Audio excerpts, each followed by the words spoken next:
ఓం శాంతి. Murali date 29/5/2025.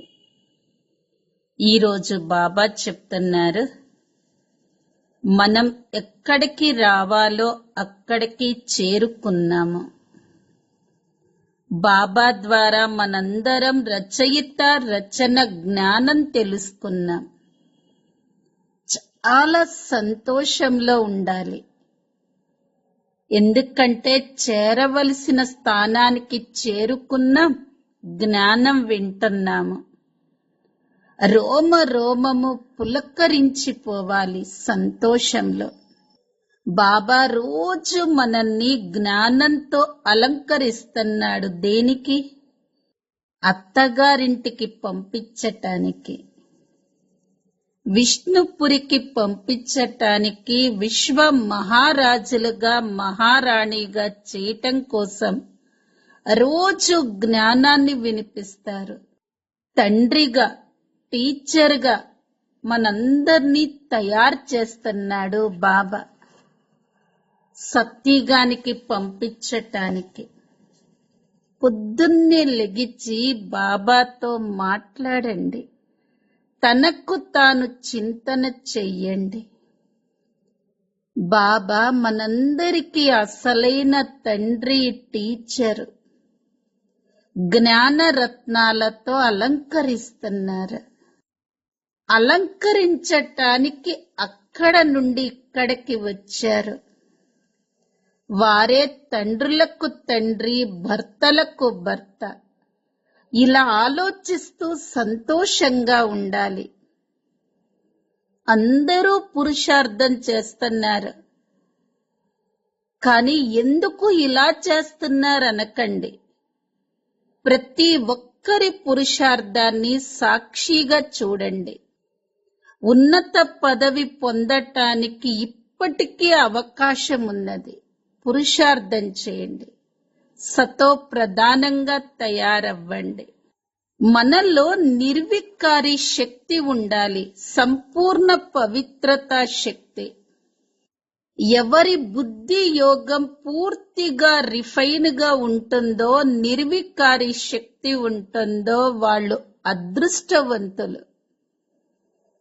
వాళ్ళు 3 లోకాలు సహజంగా తిరిగి రాగలుగుతారు. ఎవరు? పవిత్రత బలం ఉండాలి, యోగ బలం ఉండాలి. వారి సంకల్పాలు సూక్ష్మలోకం వరకు చేరుతూ ఉంటాయి. సర్వ సంబంధాలు బాబాతో సహజంగా జోడిస్తారు. ఇంకా మనకు బాబా మధ్యలో మాయ కలగ చేసుకోదు. సూక్ష్మవతన యొక్క అనుభూతి చెయ్యాలి అంటే మనలో నిర్వికారి శక్తి సంపన్నంగా ఉండాలి. బాబాకు సంకల్పంతో విడాకులివ్వటం అంటే ఏంటి? ఏ వ్యక్తి అయినా, ఏ వస్తువైనా, ఏ వైభవమైనా మనల్ని ఆకర్షిస్తుంది. మనం ఆ వ్యక్తికి, వస్తువుకి, వైభవానికి ఆకర్షితులయ్యాము అంటే మన జీవిత భాగస్వామి బాబాకు సంకల్పం ద్వారా విడాకులివ్వటం. అందుకనే దేనికి మనం ఆకర్షితులవ్వద్దు, ఆధీనంగా కావద్దు. మనమందరం శ్రేష్ఠ భాగ్యవాన్ ఆత్మలం. ఈ రోజటి మధుర మహావాక్యాలు. మధురమైన పిల్లలు, మీరు మళ్ళీ మీ స్థానానికి చేరుకున్నారు. మీరు తండ్రి ద్వారా రచయిత మరియు రచనలను తెలుసుకున్నారు. కావున సంతోషంలో మీ రోమ రోమాలు పులకరించిపోవాలి. ప్రశ్న: ఈ సమయంలో బాబా పిల్లలైన మిమ్మల్ని ఎందుకు అలంకరిస్తున్నారు? జవాబు: మనం అలంకరించుకుని విష్ణుపురిలోకి వెళ్ళాలి. మనం ఈ జ్ఞానంతో అలంకరించుకొని విశ్వ మహారాజులుగా, మహారాణులుగా అవుతాము. ఇప్పుడు సంగమ యుగంలో ఉన్నాము. బాబా శిక్షకునిగా అయ్యి పుట్టింటి నుండి మెట్టినింటికి తీసుకెళ్లేందుకు చదివిస్తున్నారు. పాట చివరికి ఆ రోజు రానే వచ్చింది. ఓం శాంతి. మధురాతి మధురమైన ప్రియమైన పిల్లలు, మధురాతి మధురమైన చాలా కాలం తర్వాత కలిసిన పిల్లలు పాటను విన్నారు. అర్ధకల్పం ఏ ప్రియుడునైతే స్మృతి చేశారో వారు ఇప్పుడు చివరికి కలుసుకున్నారు అని పిల్లలైన మీకు తెలుసు. తాము అర్ధకల్పం భక్తి చేస్తారని, ప్రియుడైన తండ్రిని పిలుస్తారని ప్రపంచంలో వారికి తెలియదు. మనం ప్రేయస్సులం, తాను ప్రియుడు, ఇది కూడా ఎవ్వరికీ తెలియదు. రావణుడు మిమ్మల్ని పూర్తిగా తుచ్చబుద్ధి కలవారిగా చేశాడని బాబా చెప్తారు. అందులోనూ విశేషంగా భారతవాసులను. మీరు దేవీ దేవతలుగా ఉండేవారు అన్నది కూడా మర్చిపోయారు, అనగా తుచ్చబుద్ధి కలవారిగా అయ్యారు. తమ ధర్మాన్ని మర్చిపోవటము అంటే బుద్ధి నీచంగా కావటమే కదా. ఇప్పుడు ఇది కేవలం మీకు మాత్రమే తెలుసు. భారతవాసులమైన మనం స్వర్గవాసులుగా ఉండేవారిమే. ఈ భారతదేశం స్వర్గంగా ఉండేది. ఇది జరిగి కొంతకాలమే అయ్యింది. 1250 సంవత్సరాలు సత్యుగం ఉంది. ఆ తర్వాత 1250 సంవత్సరాలు రామరాజ్యం నడిచింది. ఆ సమయంలో అపారమైన సుఖం ఉండేది. సుఖాన్ని తలుచుకున్నప్పుడు ఒళ్ళు పులకరించిపోవాలి. సత్యత్రేతాయుగాలు గతించిపోయాయి. సత్యుగ ఆయుష్ ఎంత ఉండేదో ఎవ్వరికీ తెలియదు. అది లక్షల సంవత్సరాలు ఎలా ఉండగలదు?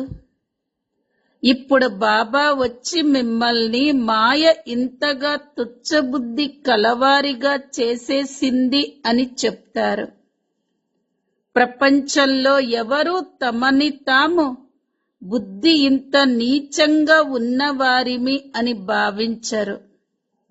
నిన్న మన బుద్ధి కూడా అంత నీచంగా ఉంది.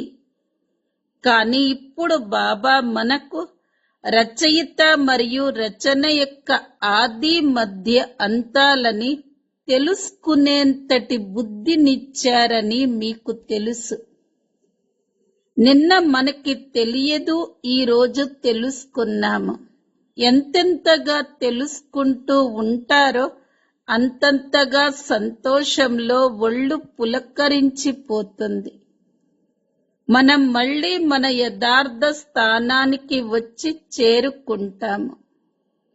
తప్పకుండా బాబా మనకు స్వర్గ రాజ్యాన్ని ఇచ్చారు, మళ్ళీ మనం పోగొట్టుకున్నాము.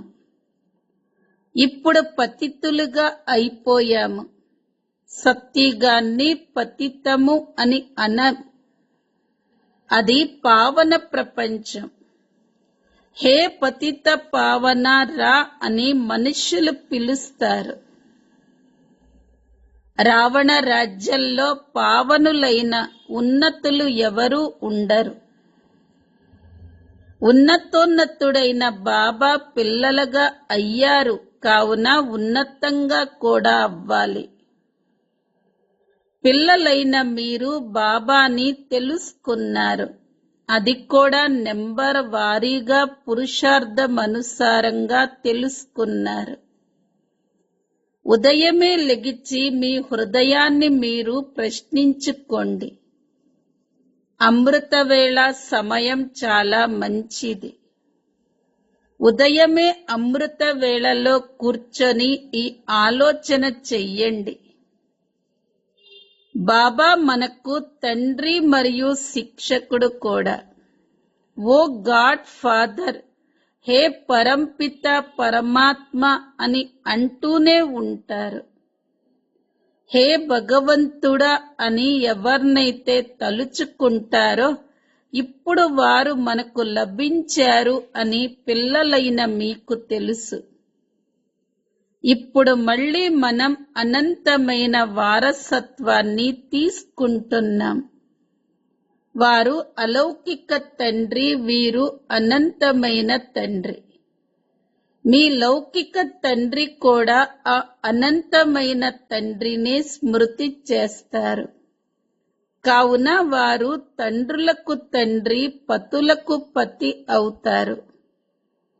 ఇలా కూడా భారతవాసులే అంటారు. ఎందుకంటే ఇప్పుడు నేను తండ్రులకు తండ్రిగా, పతులకు పతిగా అవుతాను. ఇప్పుడు నేను మీకు తండ్రిని కూడా. మీరు పిల్లలుగా అయ్యారు. బాబా బాబా అంటూ ఉంటారు. ఇప్పుడు మిమ్మల్ని మళ్ళీ విష్ణుపురిలోకి మెట్టినింటికి తీసుకువెళతాను. ఇది మీ తండ్రి ఇల్లు. ఆ తర్వాత మళ్ళీ మెట్టినింటికి వెళతారు.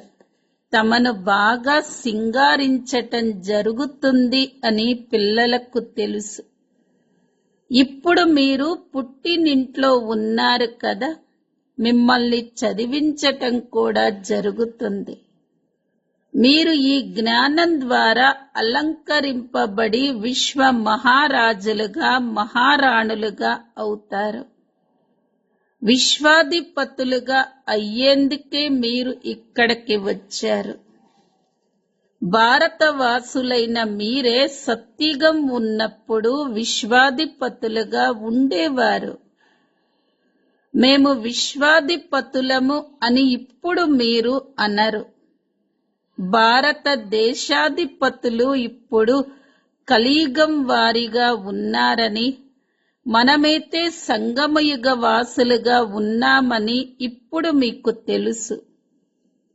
మళ్ళీ మనం సత్యుగంలో మొత్తం విశ్వానికి అధిపతులుగా అవుతాము.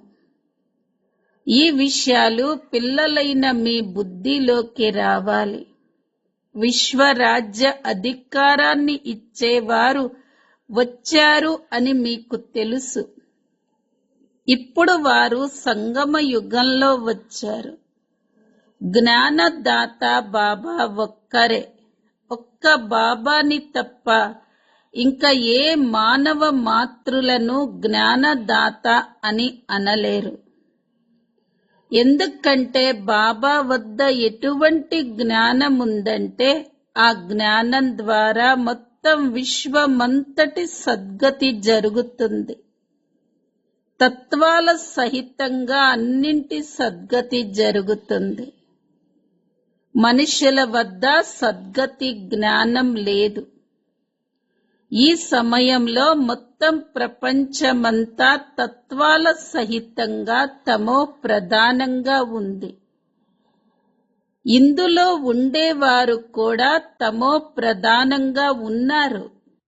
కొత్త ప్రపంచం సత్యుగం, అందులో ఉండేవారు కూడా దేవతలే. మళ్ళీ రావణుడు జయించేశాడు. ఇప్పుడు మళ్ళీ బాబా వచ్చారు.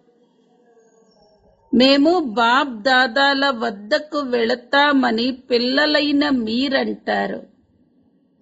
బాబా మనకు దాదా ద్వారా స్వర్గ రాజ్య అధికారపు వారసత్వాన్ని ఇస్తారు.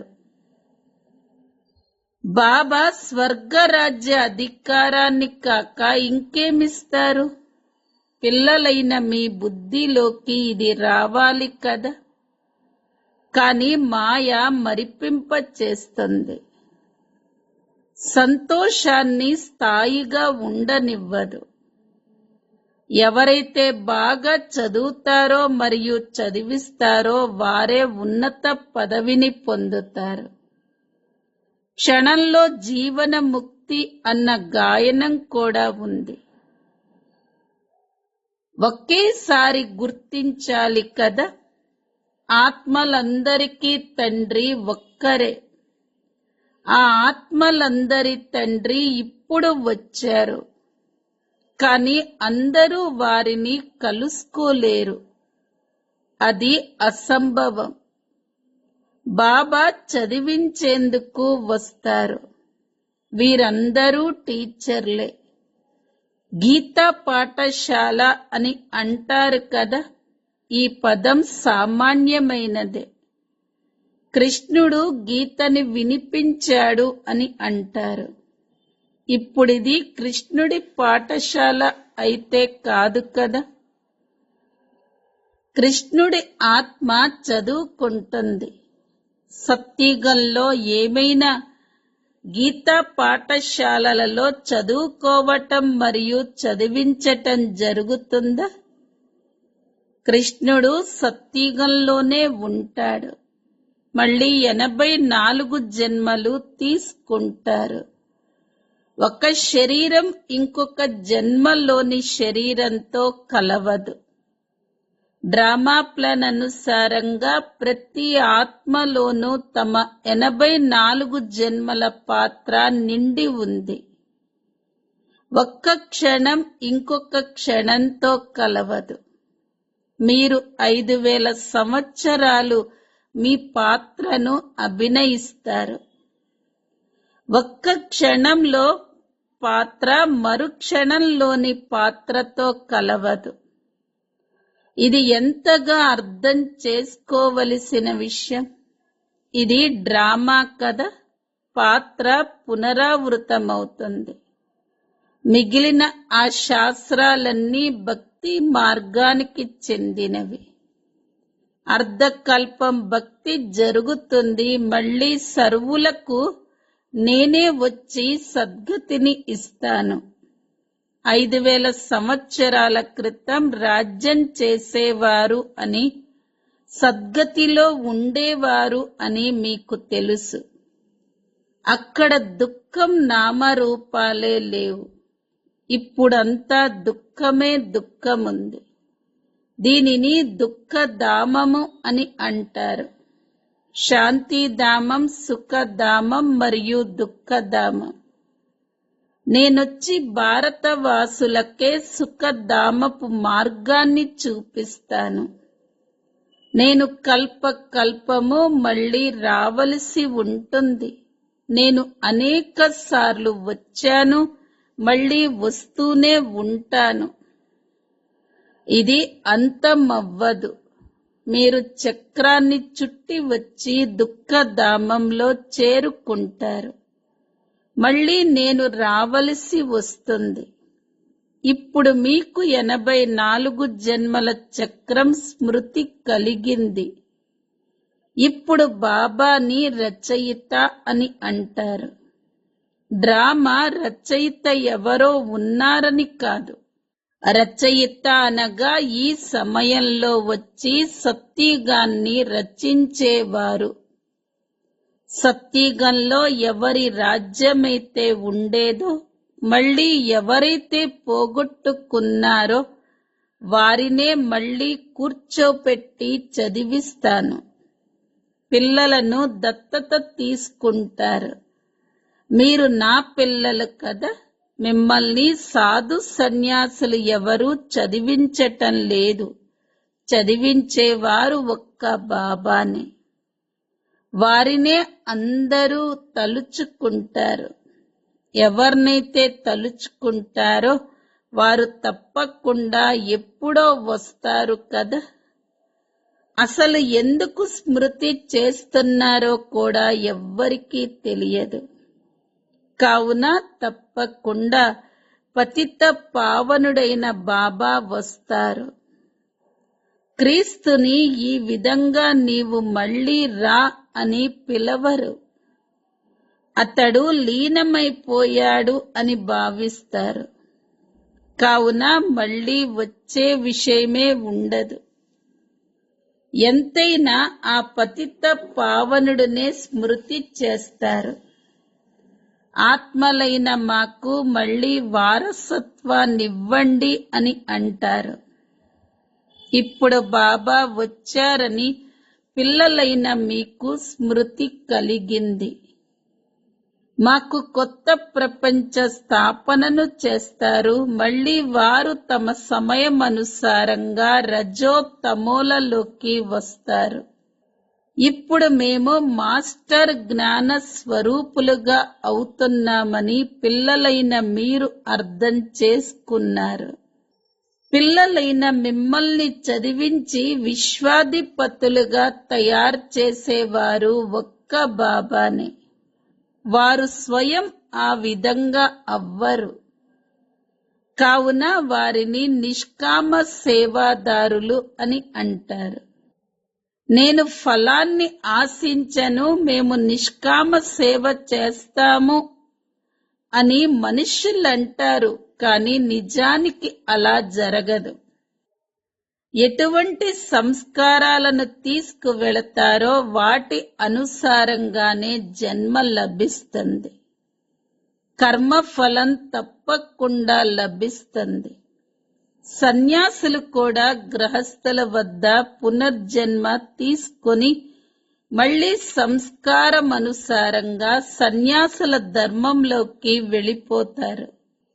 బాబా యుద్ధం చేసేవారి ఉదాహరణలు కూడా ఇస్తారు.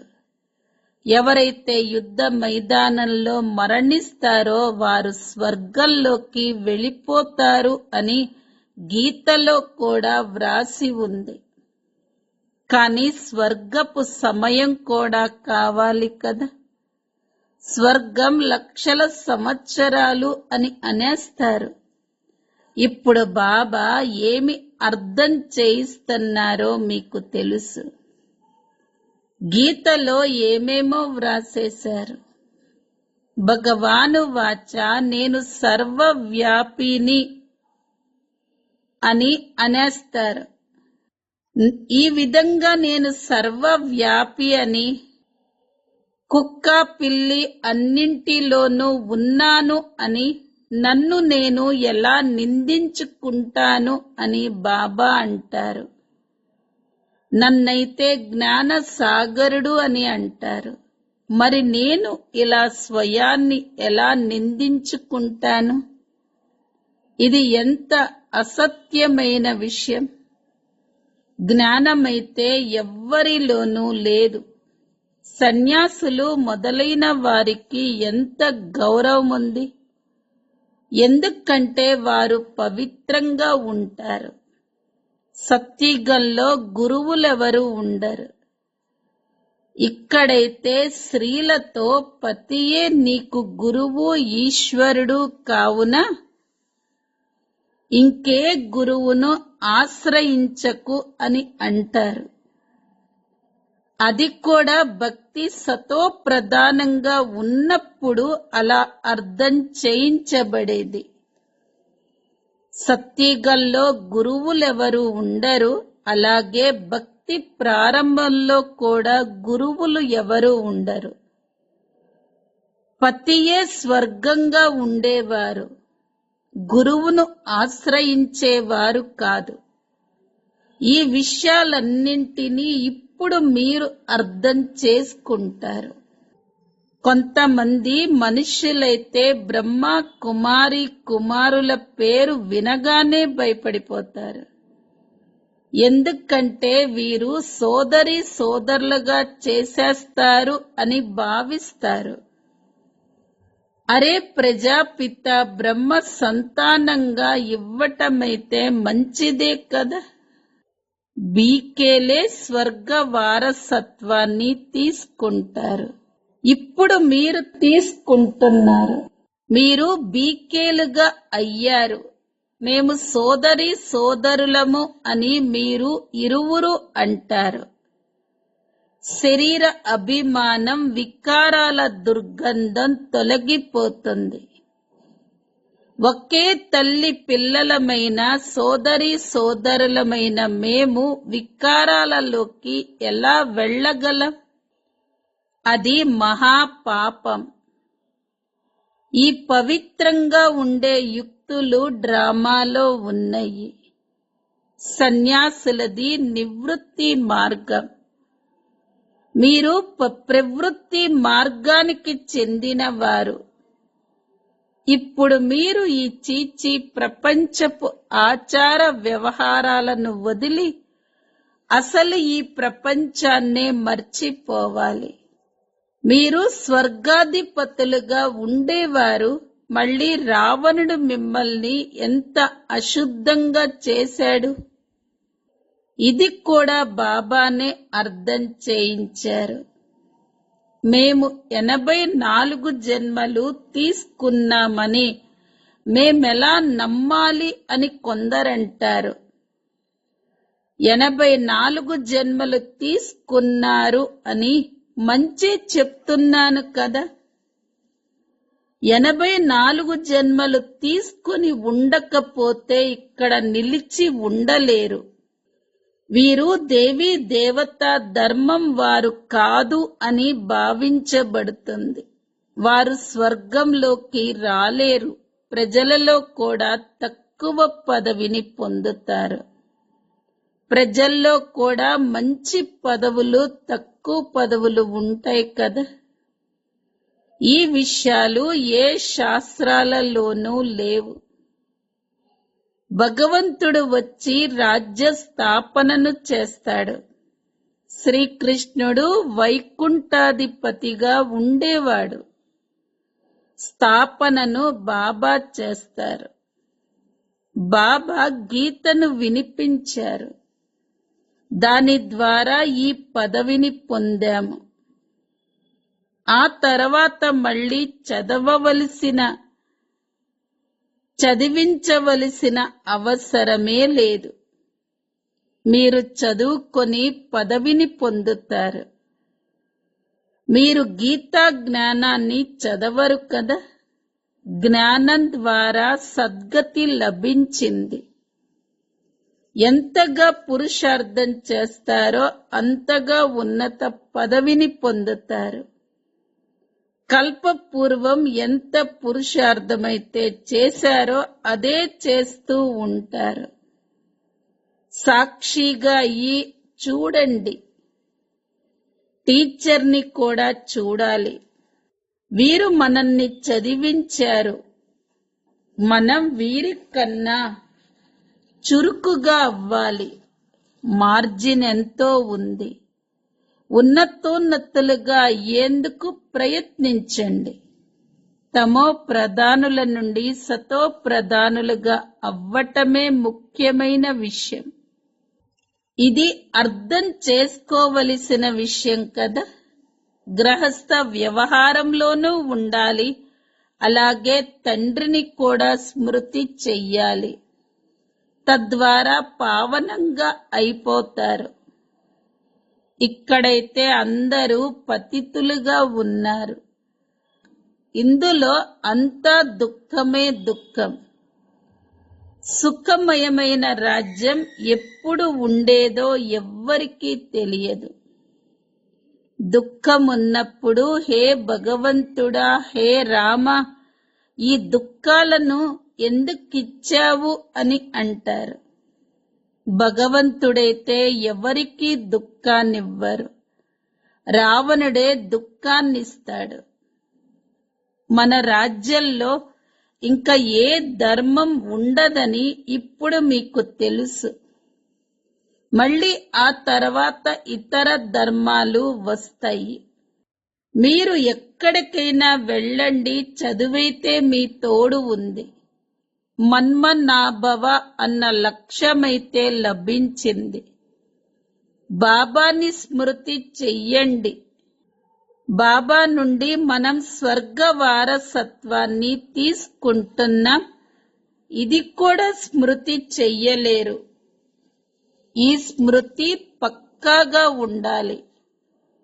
తద్వారా అంత మతిని బట్టి గతి ఏర్పడుతుంది. అచ్చ, మధురాతి మధురమైన ఆత్మిక పిల్లలకు మాతా పిత బాప్ దాదాల ప్రియ స్మృతులు మరియు గుడ్ మార్నింగ్. ఆత్మిక పిల్లలకు ఆత్మిక తండ్రి నమస్తే. ధారణ కొరకు ముఖ్య సారం. మొదటి పాయింట్, ఉదయమే అమృత వేళ లెగిచి బాబా మన తండ్రి శిక్షకుడు సద్గురు. ఇప్పుడు జ్ఞానరత్నాలతో అలంకరించటానికి ఆ బాబా వచ్చారు అని చింతన చెయ్యండి. వారు తండ్రులకు తండ్రి, పతులకు పతి అని చింతన చేస్తూ అపారమైన సంతోషంలో ఉండాలి. రెండో పాయింట్, ప్రతి ఒక్కరి పురుషార్థాన్ని సాక్షిగా చూడాలి. ఉన్నత పదవిని పొందేందుకు మార్జిన్ ఉంది. కావున తమో ప్రధానం నుండి సతో ప్రధానంగా అవ్వాలి. వరదానం, నిర్వికారి శక్తి ద్వారా సూక్ష్మవతనము లేక 3 లోకాలను అనుభవం చేసుకునే శ్రేష్ఠ భాగ్యవానుభవ. ఏ పిల్లల దగ్గరైతే నిర్వికారి శక్తి ఉంటుందో, ఎవరి బుద్ధి యోగమైతే పూర్తిగా రిఫైన్ గా ఉంటుందో, అటువంటి భాగ్యవంతులైన పిల్లలు సహజంగానే 3 లోకాలను తిరిగి రాగలరు. సూక్ష్మవతనం వరకు తమ సంకల్పాలను చేర్చటానికి సర్వ సంబంధాల సారం గల సూక్ష్మమైన స్మృతి కావాలి. ఇదే అన్నింటికంటే శక్తివంతమైన సంబంధం. ఇందులో మధ్య మధ్యలో మాయ కల్పించుకోదు. కావున సూక్ష్మవతనపు శోభను అనుభవం చేసుకునేందుకు స్వయాన్ని నిర్వికార శక్తితో సంపన్నంగా చేసుకోండి.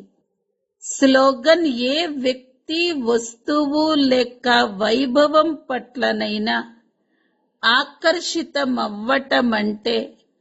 జీవిత భాగస్వామి అయిన బాబాకు సంకల్పాల ద్వారా విడాకులివ్వటం. అవ్యక్త సూచనలు, ఆత్మిక రాయల్టీని మరియు పవిత్రత పర్సనాలిటీని ధారణ చెయ్యండి. పవిత్రత సంగమయుగ బ్రాహ్మణుల మహాజీవితం యొక్క మహానత. పవిత్రత బ్రాహ్మణ జీవితానికి శ్రేష్ఠ అలంకరణ. స్థూల శరీరంలో విశేషంగా శ్వాస ఆడటం తప్పనిసరి. శ్వాస లేనట్లయితే జీవితమే ఉండదు. అలాగే బ్రాహ్మణ జీవితం యొక్క శ్వాస పవిత్రత. 21 జన్మల ప్రాలబ్ధానికి ఆధారము అనగా పునాది పవిత్రత. ఓం శాంతి.